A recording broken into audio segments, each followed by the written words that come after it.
I come from a long line of very strong black women. And I knew that as I went around the town and the university, that those were issues that would play out. Everything from visiting a healthcare center and with my associate dean, Don Fusey, and I told him, they'll look at you and not me. And he didn't believe it, and of course that was what happened. So one of the things I did was I went around and met people and put them at ease to help them realize what a wonderful person I was. The women faculty felt disenfranchised. They felt like they weren't being treated well. One of the problems was that the women didn't like some of the posters and pictures that the men had up. And so the next day I went over there and I realized then, because I hadn't seen them, what the women were saying. And I went into this one faculty office, I said, you will take this one down. This was the Cheryl Teague's period, right? You will take this poster down. I went up and smiled and talked to the, whoever, faculty administrators, and by the time I went back down, the posters were gone. Every unit said I didn't know anything about their area. So what I did was not only make sure all the school directors met weekly and develop a camaraderie with them, but I went to conferences with all of them for all their different disciplines to learn. I mean, I did learn a lot, but also really to show my support of them. And then I met with the faculties, and that helped bring them together and actually bringing the school directors together and getting their support. The provost of the day was wonderful. He said, here, you have a job description, but put that in the drawer and go make a college. Dr. Ping, who was a wonderful president for the university, had set up a system with his provost where the new monies were shared on the campus. And there was a pool set aside where a dean could go in with a proposal and really vie for new monies. And I worked on doing that. And I worked on making sure I got support.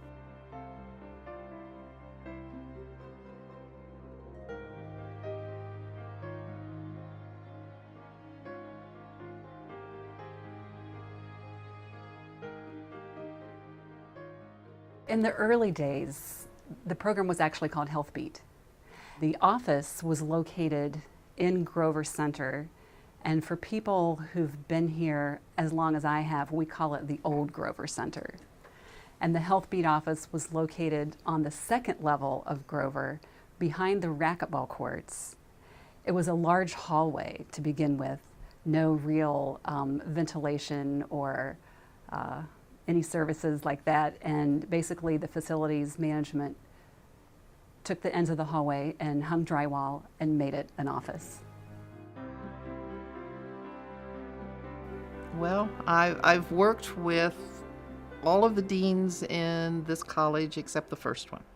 It's just been interesting. It's been a different experience with each dean, and thankfully, I've been able to say that each one of them has helped the School of Nursing in some way. I'm an Athens native. I grew up here, and my father was a swimming coach at Ohio University. Once I got my degrees and I was hired at Ohio University, I ended up in the same department that my father had been in previously. So it was kind of an interesting perspective of saying, I grew up here and had a chance to see the university change and then become a part of it. Fritz Hagerman was such a mentor in so many different ways. He was the epitome of what I think a teacher should be. When you'd see him in the classroom, he was so enthusiastic and really reached out and tried to communicate with the students in the class.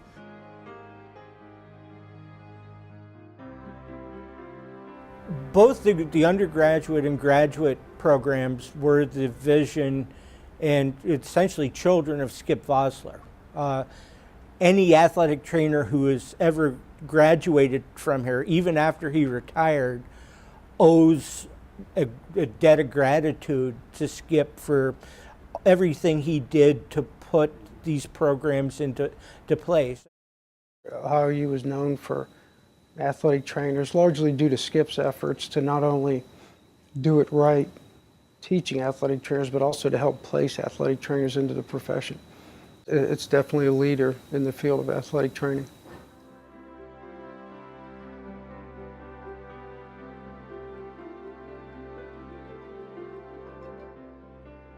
She was just a very fair, a level-headed person, and really enjoyed having her as dean. Another nurse, Barbara Chapman, was interesting, and it was nice. Quite frankly, it was very nice to go in and talk to Barbara and not have to write background for a lot of things. The day I took office, July 1st, 1999, was the day they broke ground for Grover Center. And before we were all moved over to Grover Center, we were spread out quite a bit across the campus in our different disciplines. And a lot of us, even though we were within the same college structure, didn't know other people who were representing the different disciplines within the college. When I interviewed in the spring of '74, I interviewed in Ewing Hall, and when I returned in the fall after accepting the position, Ewing Hall was gone. We moved across the street, across Court Street to Lindley Hall, and were there for many years before moving on. When I was hired, Grover Center was our building.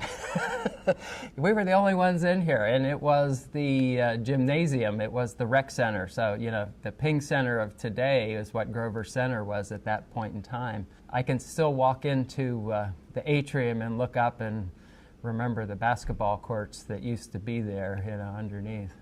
You know, our training room was okay back then. It was block walls, and I don't even know if it had carpet in it. It had tables like these, not as nice, and it had a big whirlpool that we had to clean with toothbrushes every once in a while. It was something that the first year students did. We kind of rotated. Matter of fact, I wish that whirlpool was still here so I could see it, but it's gone now. So There was a lot of planning that took place before I came here. I had two people in my office, Associate Dean Lee Sabrowski and Assistant Dean Doug Franklin, who managed from our end the entire construction and move-in. And this couldn't have been done without their planning. You know, you rely on good staff and then get out of their way while they do their work. The fact that we came together and have this really nice building was great, and of course all the technology stuff. I mean, it's wonderful to have the tech-savvy classrooms.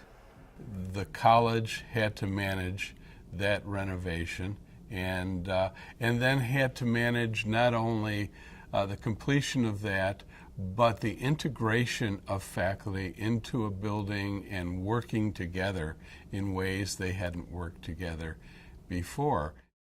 I remember when we met with the architects long before we made the move over to the actual building, they told us there will be these bridges and you'll be walking outside of your academic neighborhood and you'll be waving at the people in other academic neighborhoods.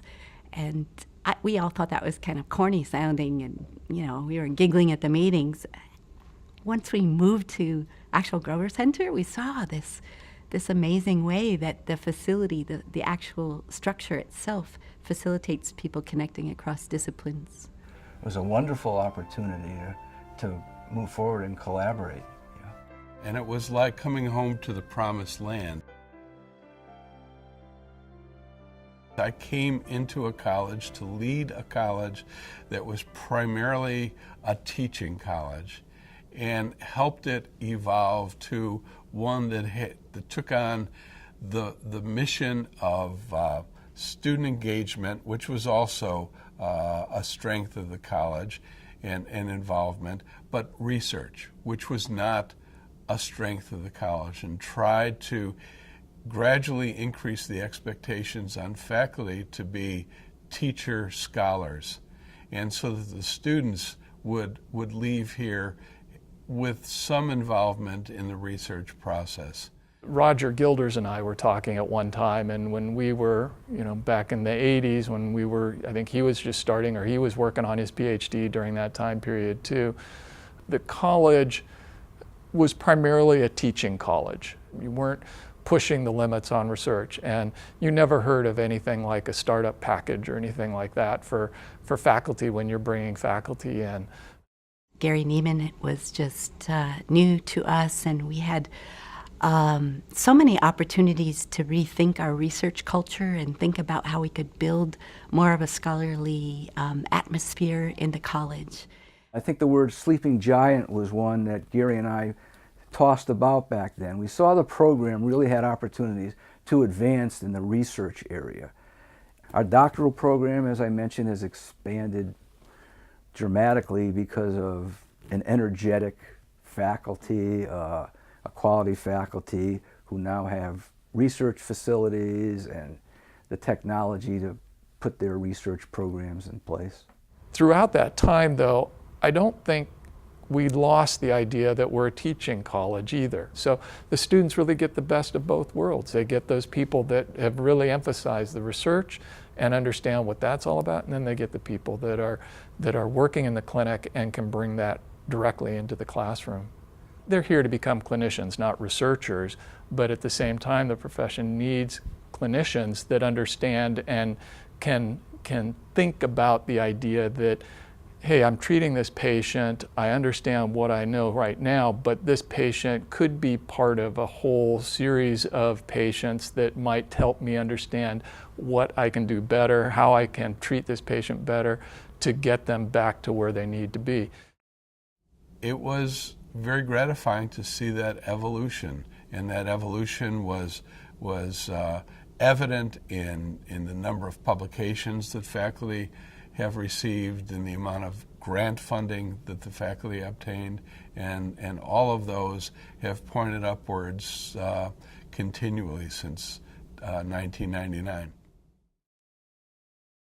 We were the first to really envision a situation where we would deliver our educational material to large numbers of people. During my tenure, we went from 2,400 to 3,600 on-campus students. So we grew by 40 or 50% here.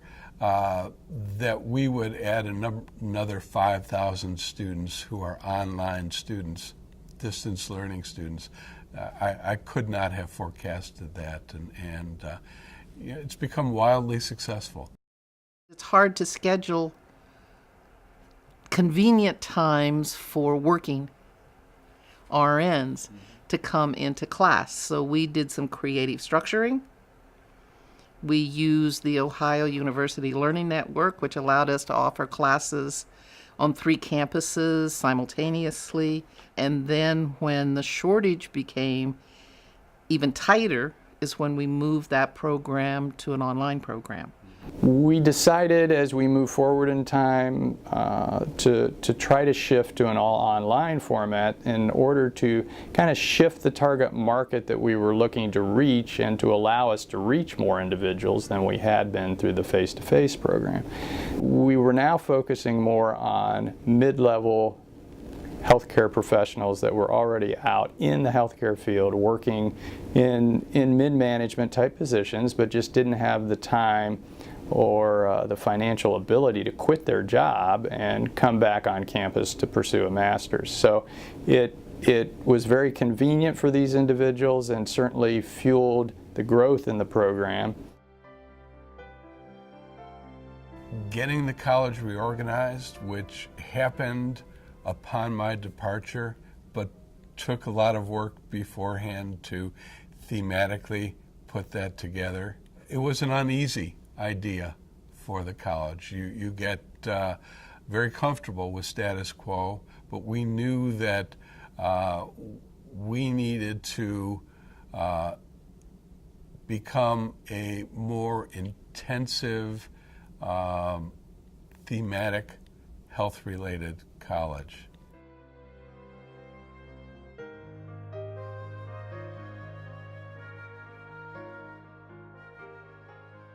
When the college was reorganized in 2010, we went through a period of about a year and a half of reflection on what we should be.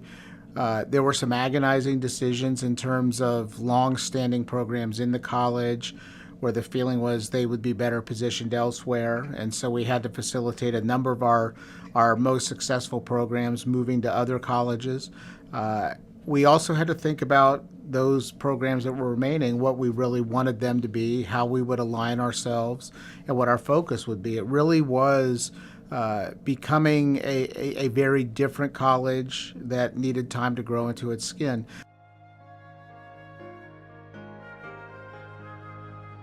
I feel like this college has given us tremendous opportunities to engage in community projects that directly benefit student learning and research, and then in turn also benefit the community.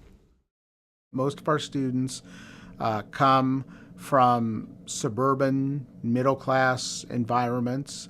We bring them to Athens, Ohio, which is a very different place. It's a place with great needs. It's a place with many people who lack access to health care. Without question, southeastern Ohio is the most medically underserved region in the state and one of the most medically underserved regions in the country. Across all of our programs, just about every student now has opportunities for clinical assignments or service learning assignments to engage with populations in need. It's a major undertaking for this college, and it's one that often doesn't get recognized because those students are out in the field somewhere doing the work that they do. But certainly we see the evidence in our students of how impactful those clinical experiences are.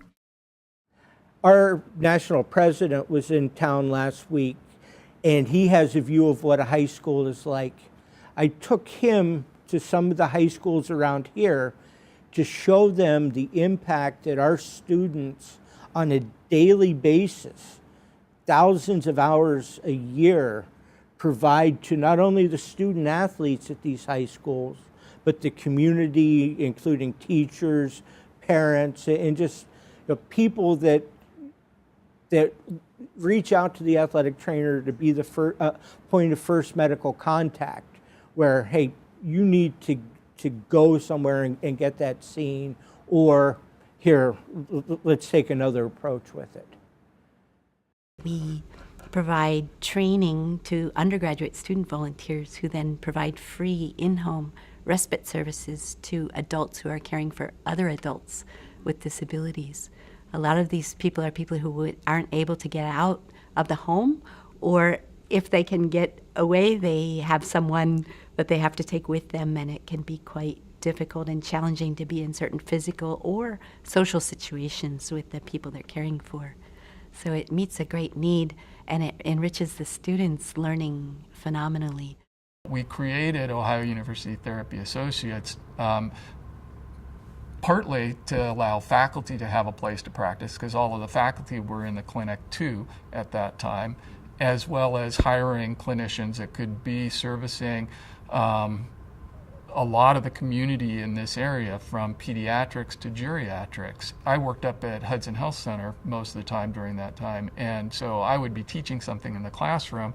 Then a student would be with me up at Hudson, and I would say, okay, now we did this in the classroom, now we're going to do this when we're here with the patient. And so it really made that connection well. We contacted a handful of students who were just all over the country, different levels and different occupations, and asked them if they would send us just a selfie video, 60 seconds of how WellWorks might have impacted their life. And they just talked about the experience, and they were really encouraging other students to try everything, even if they didn't think it would apply to their future job, because it always applies, and to just really take advantage of the opportunities that they could get by working here, because they felt that was really critical when they were applying for jobs, and then their success because they came with some experience. We have programs now where you can walk into a clinical site and find a patient with students from as many as 5 disciplines working together in clinical care for that patient. And not only does that, I think, enhance the patient's care, but it gives those students from those disciplines a chance to work together and really learn what their disciplines are all about. I think it's a very exciting new direction for us, and it's a direction that really is addressing a major call in health and medical education. There needs to be more opportunity for nurses to work beside nursing students, to work besides medical students, to work beside physical therapy students, and realize before they get out into the world, into a real healthcare setting, about how closely they need to work together and how patients benefit the most when they do. The Department of Interdisciplinary Health Studies was really an example of what I think is outside of the box thinking, in that we created an academic department, but it has no home faculty in it. So there's a department chair, and his job is really to develop innovative curriculum. It's a place where we can bring together curriculum that really appeals to students across our disciplines, that's taught by faculty across our disciplines. It's an attempt to really do some innovative interdisciplinary things, and that's critically important in healthcare today. It's something that really is unique to OU. We don't see any of the other institutions in Ohio doing this. We think it'll be a very popular degree for people who often struggle to earn their bachelor's degree because they're working in healthcare.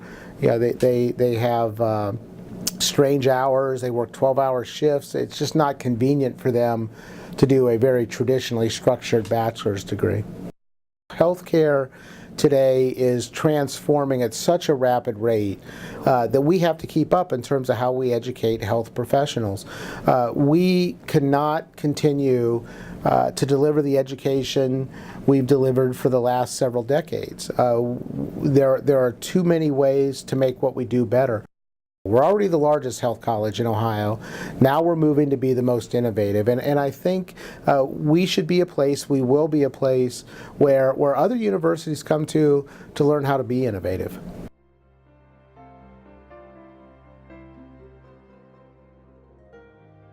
To this day, I still look forward to going to class. One of the things that I've always enjoyed in the classroom is those times when you're working with the students, and whether it's one-on-one or in a class, and something just clicks, and all of a sudden you see the students and they've lit up and they say, now I understand it. I tell our students all the time, what I really like about them is that they have chosen their major based on a passionate desire they have to help people. You know, they didn't choose their major because they're going to get rich. They didn't choose their major because it's easy work. They chose their majors because they want to help people. And I get to see that every day. I mean, the students here have such passion for what they're learning and for where they're going. It invigorates me every day. I taught a senior level course, Home Economics 424, which was getting students ready to become eligible for dietetic practice after they had achieved a whole year of training in dietetics to become a practitioner, to become a dietitian. You know, I'd tie this into everyday people and how what they were learning was not an exercise, but it was the ability to use procedures that could help everyday people who had a medical problem. It was suddenly all coming home to them, how everything they had been learning, not just the exchange system, that was just one example of the whole system, but everything they were learning had implications for patients, for people. Students that have a passion still have a passion.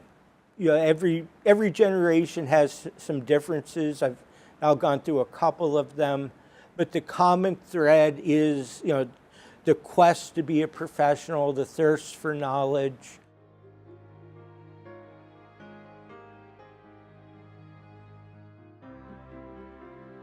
We know that is an occupational area that's becoming increasingly important in healthcare. We felt we had to have that program to help round out our full portfolio of health programs, and I think that'll be very exciting for us.